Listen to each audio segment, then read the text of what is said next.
말씀 보도록 하겠습니다. 오늘 말씀은 예레미야 46장 13절에서 28절입니다. 10월 12일 월요일 생명의 삶 본문입니다.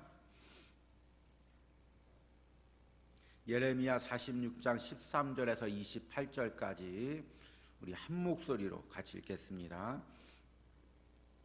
바벨론의 느부갓네살 왕이 와서 애굽 땅을 칠 일에 대하여 선지자 예레미야에게 이르신 여호와의 말씀이라. 너희는 애굽에 선포하여 믹돌과 놉과 다바네스에 선포하여 말하기를 너희는 굳건히 서서 준비하라. 내 사방이 칼에 삼키웠느니라. 너희 장사들이 쓰러짐은 어찌함이냐. 그들이 서지 못함은 여호와께서 그들을 몰아내신 까닭이니라.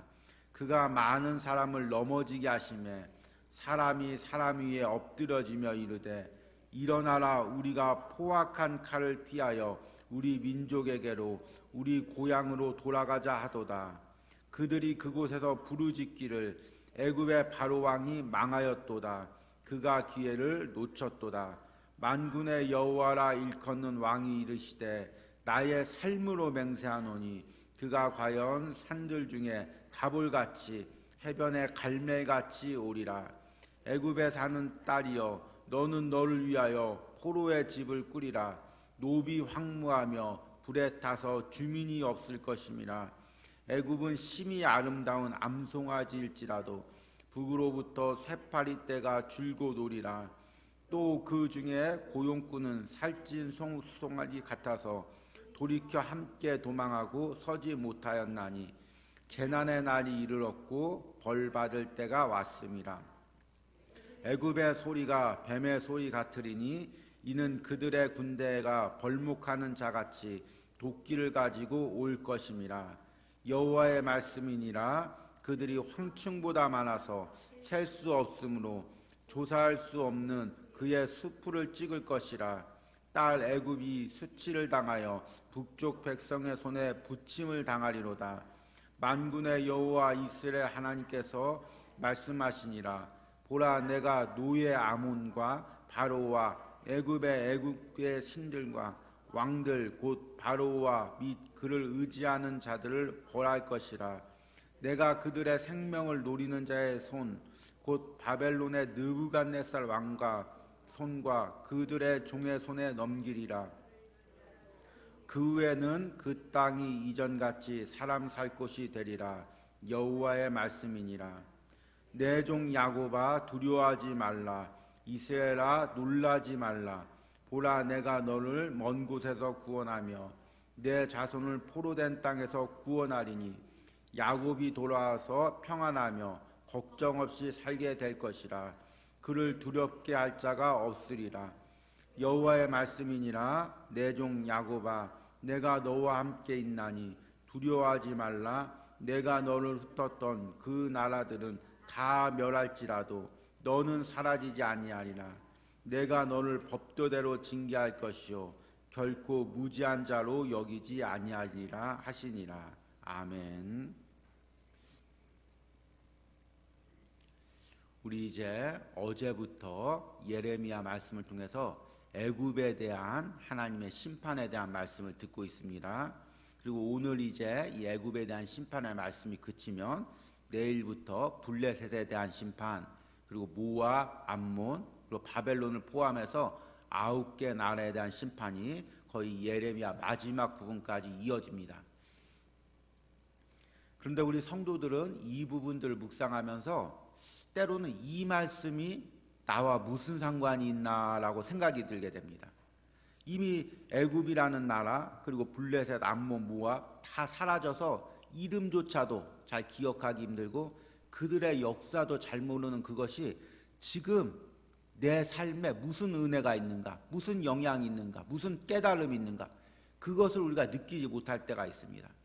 그래서 이제 성경을 통독하거나 묵상할 때 이런 부분들 되면 또 이사야에서도 비슷한 부분이 나오는데요. 좀 우리가 흥미를 잃고 은혜가 조금 약해지는 부분들이 있습니다.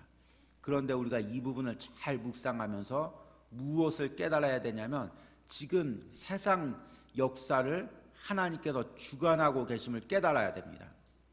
유다 백성들도 마찬가지였겠습니다. 이 말씀을 들을 때 유다 백성들이 지금 나라가 망했습니다. 지금 내 삶이 사느냐 죽느냐 지금 그런 상황입니다. 그런데 애굽이 망하고 바벨론이 침공하고 블레셋이 망하고 그게 내 인생에 무슨 상관이 있겠냐 그렇게 들었을 수도 있습니다. 그런데 지금 나라가 망하는 상황 가운데서도 그리고 그 애굽이 멸망하고 바벨론이 침공하는 그 모든 상황을 하나님 손에서 지금 이끌고 있다는 것입니다. 당연히 그 속에 내 인생이 포함되어 있습니다. 내 가정이 포함되어 있습니다. 그래서 눈을 들어서 하나님이 역사하시는 그 역사를 보라는 것입니다. 하나님의 일하심을 보라는 것입니다. 지금 이 시대도 마찬가지입니다. 지금 어두운 시대고 절망의 시대이지만 그래서 내 문제에 집착하고 있지만 여러분 눈을 들어서 지금 하나님이 하시는 일을 보시기 바랍니다. 코로나가 발생하고 때로는 교회가 핍박받고 예배를 못 드리게 하고 그 가운데도 하나님 은혜 베풀어 주셔서 다시금 예배 회복하고 또 우리 교회 같은 경우 지난 주일날 또 함께 은혜롭게 예배 드리게 하고 이 모든 상황을 볼 때 무엇을 깨닫냐면 야 하나님이 일하시고 계시구나. 이런 상황 속에서도 하나님이 일하고 계시는구나. 이 상황을 하나님이 만들어서 일하고 계시는구나. 은혜 사모하게 하시는구나. 은혜 없이는 못 산다는 걸 깨닫게 하시는구나. 그 하나님의 섭리를 깨달으시기 바랍니다.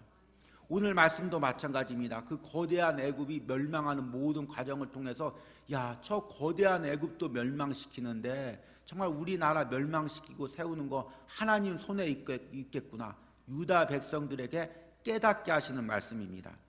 그래서 오늘 말씀에는 이제 애굽이 어떻게 멸망하는지 그 과정을 이야기합니다.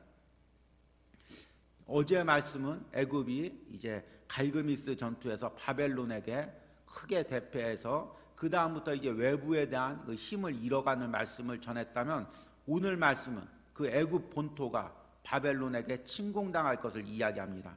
13절 말씀 보니까 바벨론의 느부갓네살 왕이 와서 애굽 땅을 칠 일에 대하여 선지자 예레미야에게 이르신 여호와의 말씀이니라. 너희는 애굽에 선포하여 믹돌과 놋과 다바네스 이제 중요한 도시들이죠. 선포하여 말하기를 너희는 굳건히 서서 준비하라. 내 사방이 칼에 삼키었느니라. 바벨론의 군대가 사방에서 공격해오는 모습을 묘사하고 있습니다. 그러니까 대비하라는 것입니다. 그러나 대비할지라도 15절에 보니까 너희 장사들이 쓰러지면 어찌미냐. 그들이 서지 못함은 여호와께서 그들을 몰아내신 까닭이니라. 아무리 대비할지라도 하나님께서 이미 그 나라 그 군대들을 망하게 하기로 작정하셨기 때문에 결국에 그 군대가 무너진다는 것입니다. 오늘 예언처럼 바벨론이 실제로 애굽을 세 차례나 침공을 해서 애굽의 중요한 도시들을 약탈해 간 것을 우리가 역사 속에서 알 수가 있습니다. 두 번째는 이렇게 애굽이 이 망하고 힘이 없어지는 가운데 바로 왕이 조롱을 당할 것을 예언하십니다. 17절에 보니까 그들이 그곳에서 부르짖기를 애굽의 바로 왕이 망하였도다. 그가 기회를 놓쳤도다. 16절에 보니까 그 애굽의 그 용병들이 야 이제 이 애굽이 망했겠구나. 바로 왕이 별 쓸모가 없겠구나. 그러면서 본국으로 돌아가면서 바로 왕을 조롱한다는 것입니다. 당시 애굽에서 바로 왕은 태양의 아들로 숭배되면서 신적인 존재로서 숭배되고 주변의 여러 나라의 절대 권력을 행사했습니다.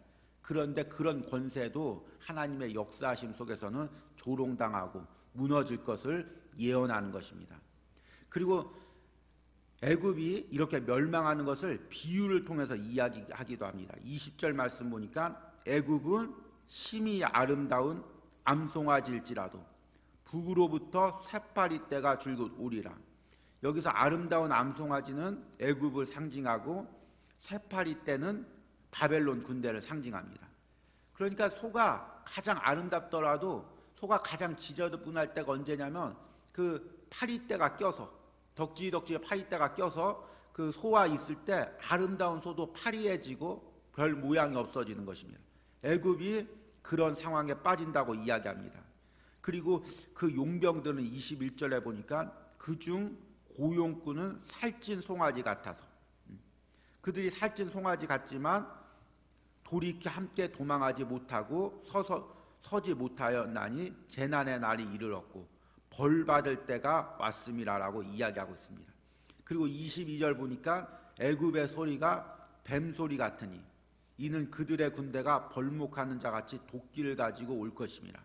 산속에 숨어있는 뱀들이 벌목꾼들이 도끼를 가지고 나무를 자를 때 그 소리에 놀라서 뱀이 재빠르게 도망가는 그 모습을 애굽이 패하는 모습으로 묘사합니다. 24절에 보니까 딸 애굽이 수치를 당하며 북쪽 백성의 손에 부침을 당하리로다 라고 이야기하고 있습니다. 그리고 25절 보니까 이 모든 것을 하나님이 하시는 일로 묘사합니다. 만군의 여호와 이스라엘 하나님께서 말씀하시니라. 보라, 내가 노의 아몬과 바로와 애굽과 애굽 신들과 왕들 곧 바로와 그 의지하는 자들을 벌할 것이라. 하나님이 이 모든 것을 하신다는 것입니다. 그리고 마지막 부분에 이르러서는 이 과정 가운데서 27절에 내 종 야곱아 두려워하지 말라. 이스라엘아 놀라지 말라. 보라, 내가 먼 곳에서 구원하며 내 자손을 포로된 땅에서 구원하리니 야곱이 돌아와서 평안하며 걱정 없이 살게 될 것이라. 그를 두렵게 할 자가 없으리라. 28절 보니까 또 이야기합니다. 여호와의 말씀이니라. 내 종 야곱아, 내가 너와 함께 있나니 두려워하지 말라.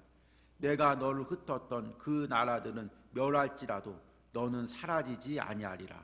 이렇게 말씀하십니다. 그 혼란한 역사 속에서도 하나님의 일하심을 깨달으시면 하나님께서 그 속에서도 나를 보호해 주시고 구원하심을 깨닫는다는 것입니다.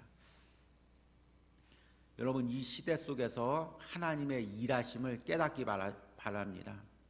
여러분, 이 고난을 당하는 사람, 또 이제 내 삶이 너무 어려운 사람들의 특징이 뭐냐면 내 삶의 문제만 집착하게 된다는 것입니다. 다른 것이 안 보입니다. 내가 지금 이런 어려움에 처해 있는데, 내가 이런 경제적 어려움에 처해 있는데, 내가 이런 건강의 아픔에 처해 있는데, 내 자녀가 이런 문제가 있는데, 오직 그 문제만 보이고 다른 사람들이 하나님이 일하셔, 하나님이 역사하셔. 그래도 그게 들리지가 않고 보이지가 않습니다. 웅덩이에 빠진 사람은 웅덩이밖에 보이지 않습니다. 주변이 다 웅덩이입니다. 그런데 그 웅덩이 속에서도 눈을 들어서 하늘을 보시기 바랍니다. 하나님의 일하심을 보시기 바랍니다. 지금 이 말씀을 듣고 있는 우리 성도들 중에서, 또는 영상을 통해서 이 말씀을 듣는 성도들 중에서 극심한 고난에 빠져 있는 성도들이 있을 것입니다. 그런데 그 고난의 상황만 보지 말고 이 세상을 보시고 이 나라를 보시고 하나님의 일하심을 보시기 바랍니다. 그리고 하나님께서 반드시 그 웅덩이에서 나를 건져주실 것을 보길 바랍니다. 저는 이 코로나 시대 때 항상 빨리 코로나가 종식되고 또 교회 예배가 회복되길 기도하지만, 또 기도하면서 하나님, 이 코로나 상황 가운데 내 인생을 어떻게 인도하실 것입니까? 그것을 기도합니다. 여러분도 마찬가지입니다. 코로나라는 거대한 상황이 있지만 그것이 하나님의 섭리고 그 하나님의 섭리 속에 내 인생이 있습니다.